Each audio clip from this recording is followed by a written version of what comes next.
Yeah. There you go, there. Hello.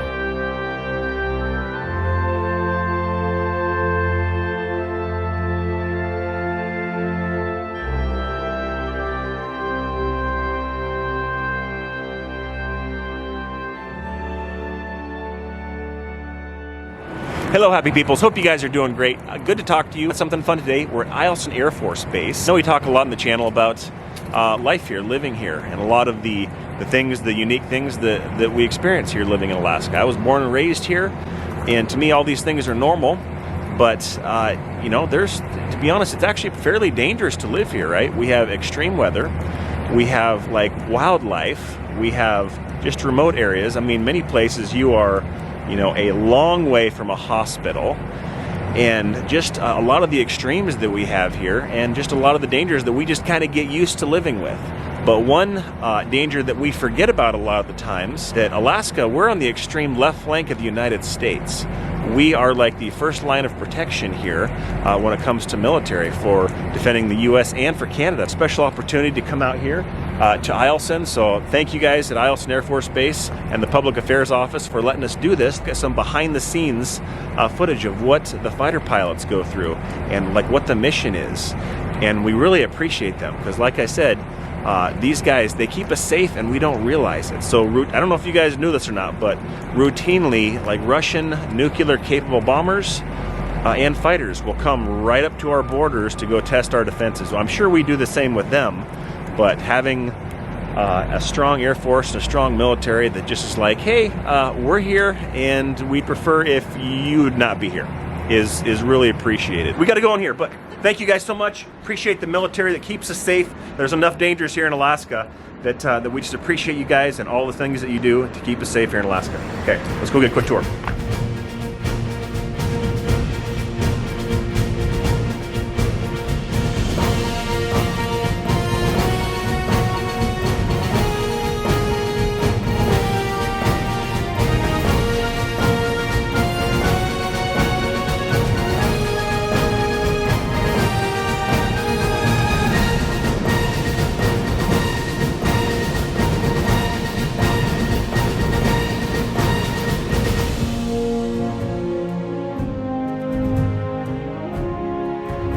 Flight suit? Yes. Okay, careful. If you put it on, they might make you fly a plane.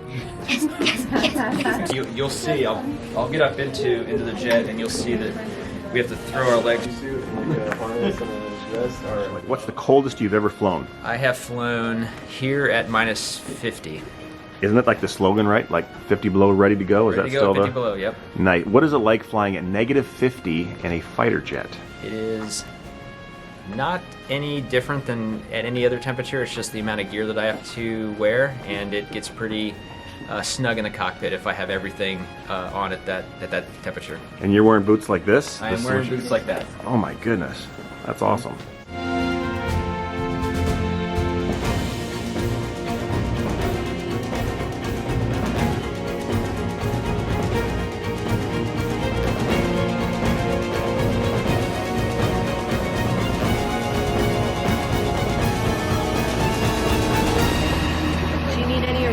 Oh.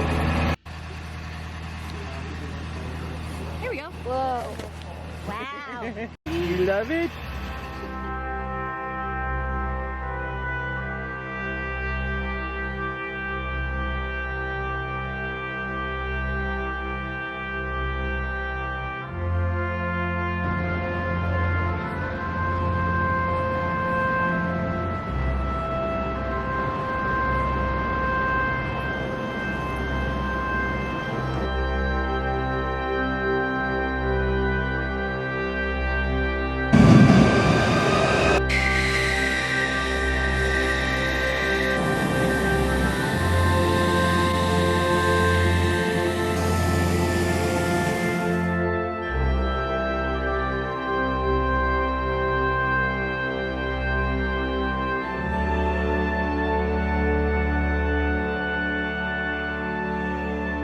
Alrighty guys, well we're making our way around Eielson Air Force Base, looking at all amazing things, so stinking excited. We're actually getting ready to head on over to the F-35 squadron area, and that's going to be stinking awesome.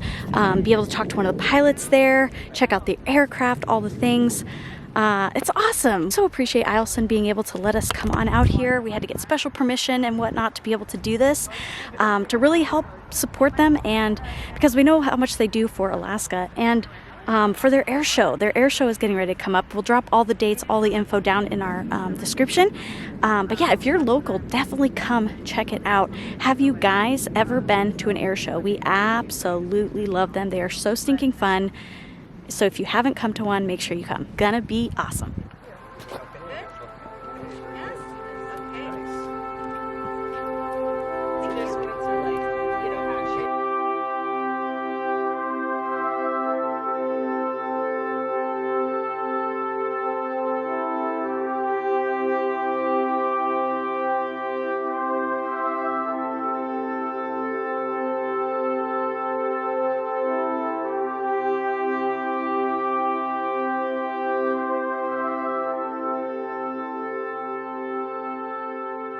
What's your name? Derek. Welcome. Evelyn, welcome. Bert. Awesome, guys. The 356 Fighter Squadron and the 355th Fighter Squadron out here. Both fly the F-35 Lightning, which is the high-level, premier fighter jet in the world. So we can take that training that we can do here at a super high level on an amazing range over Alaska, train to a very high level, and be able to project that power anywhere throughout the world at really any time, which is our mission here at Eielson. Wow. Yeah. You guys have any other specific questions that I could answer? Well, like Russian like bombers and fighters sometimes will come right up to our borders, right? And that's kind of a standard, like we intercept. I guess have you ever done something like that, like intercept a potential threat on, I guess, any situation, either whether training or otherwise? I was going to speak to like myself personally, but like as the Air Force, like we're completely ready to do that here in Alaska. As you see the publications of the jets off the coast, always ready to go, and we're also ready to go anywhere else in the world at any time. So, like temperatures, can these newer planes, can they run at negative 50 degrees? Yeah, we can fly all winter, even with the coldest that Alaska can throw at us. Base likes to say ready to go at 50 below, but that gets pretty cold, but we've definitely seen negative 40, and that's no problem for us. Call sign is trigger. Yeah. Is there a reason for trigger? In a fighter squadron, pilots don't come up with their own call signs. Oh, really? It's given I to did you not know that. by everyone else. So reputation's pretty important. Yeah, usually it has to do with some sort of story, potentially an acronym, usually a story where maybe the said individual didn't always come out on top. Usually is the way the story comes from. Okay. So, We'll leave it at that. We'll leave it at that.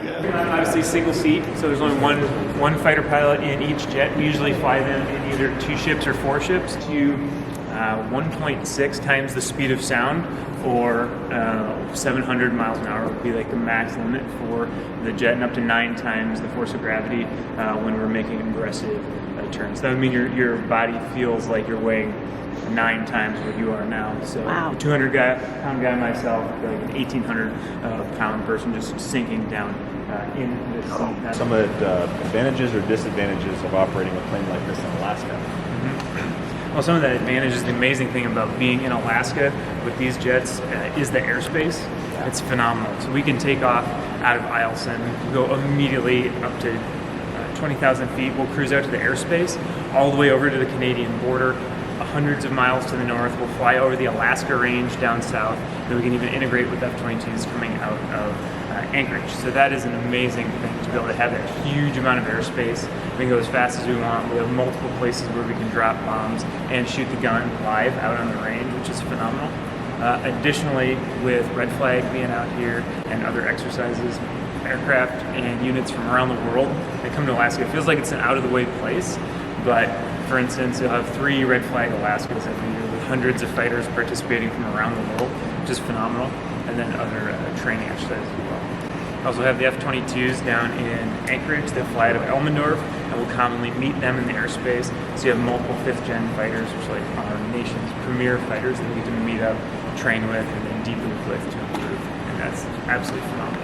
Tough things in Alaska, certainly the weather and temperatures. Temperatures themselves aren't too bad unless we're getting below that -40, starts getting real tough. But wintertime with lots of snowfall, low ceilings, weather pushing out of the Alaska range. There's a lot of flying conditions that we don't normally see. Temperature corrections when we're flying because our systems aren't working necessarily the same. Obviously snowstorm, low visibilities, puts us in a unique spot for sure. All the planes are kept warm then, and then like if it's cold out though, like you only have a certain amount of time to get a plane out of a hangar, right? Is that the Yeah, that's right. idea?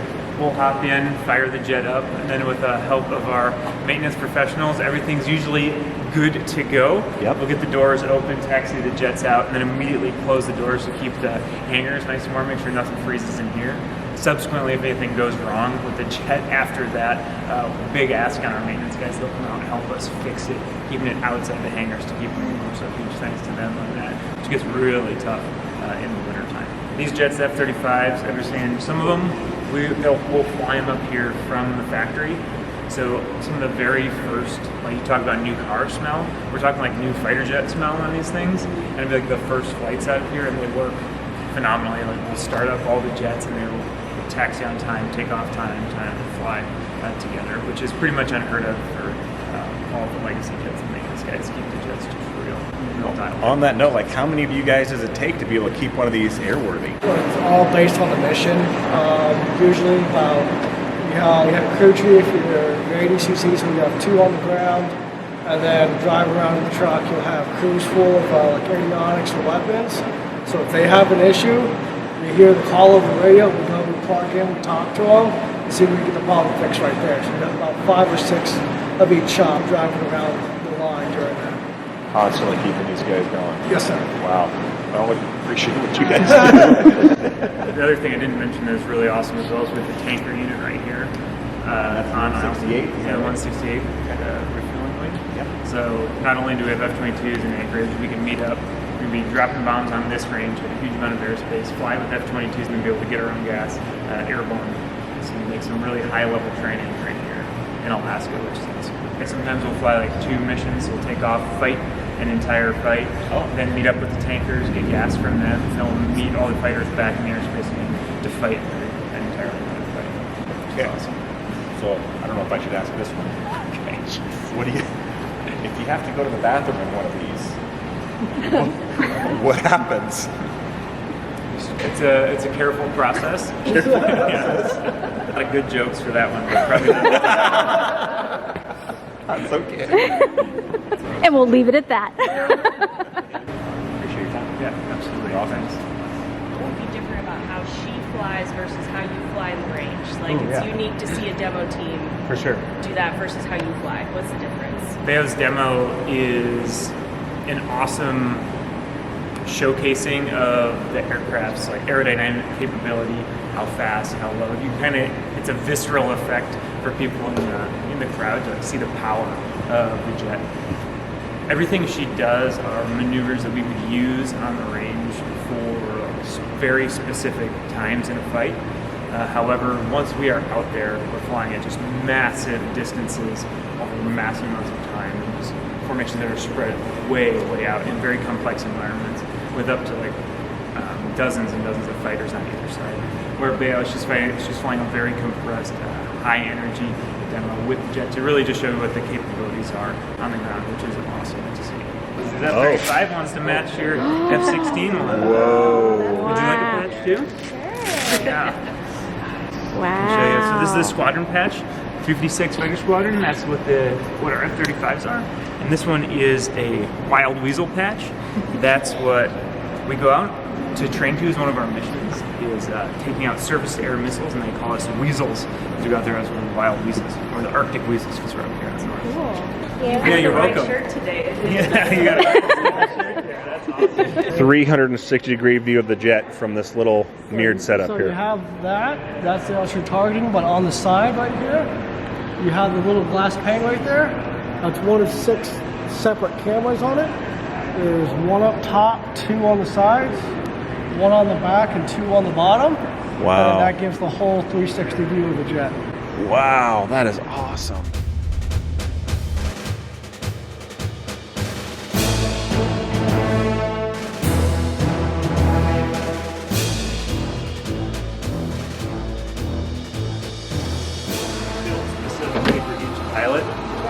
form fitted to the head out of carbon.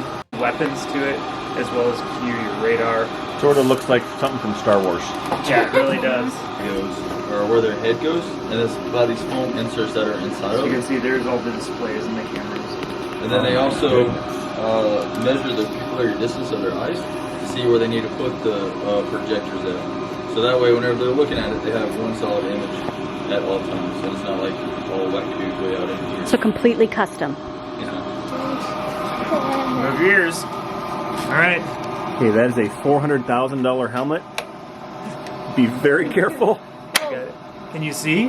Yes, you can. Whoa. So you can look around. Can you put the bullseye up for him? Definitely. There. Isn't that cool? Okay. Put your visor down here. Yeah. Gotcha. Can you see the little green? Yeah. So that's what we see when we're flying. To know how fast we're going, shoot weapons with it, and shoot missiles, and just by looking around. That's cool. You can't tell anyone what you're seeing because it's considered top secret. Nope. Okay. Got it. Oh, you look cute, babe. Thanks, babe. Face down. Like, not this, but you always have your visor so you can see everything. Nice. Yep. Absolutely. Very cool. Can I see? Alrighty, guys. Well, we wrapped it up. Awesome tour. Did you have fun? I did have fun. It was awesome. I can't believe you got to put a $400,000 headset on. That was no stress. It's So fine. they told us we weren't allowed to video inside the headset. It was such, but you got to see it. I got to see it. Is that even? Okay. Super awesome. We so appreciate Eielson being able to do this, allowing us to go on this awesome tour. Yep. Super, super cool. We appreciate the military. I mean, Yeah. like again, these guys deal with threats routinely as far as to our airspace and keeping us safe, and we don't ever even hear about most of the stuff. Yep, nope. Because they just do their job. So they're amazing. They're awesome. And they're awesome. Yeah. So cool. So don't forget, air show coming up. I'm definitely going to the air show. Leave all the information of when it is. If you wanted to come, you can even travel here if you want to. 35 and F-16 F-35 demo. F-16 demo, which will be really cool. If you've Yeah. ever been to an air show, just that rumble sound, it almost makes you emotional. I'm not even gonna lie. Yeah. Like, I really, really love it. So anyway, thanks so much for coming along with us today. We hope you enjoyed hanging out on the Air Force Base, something a little bit different. We'll see you guys in the next video. Bye.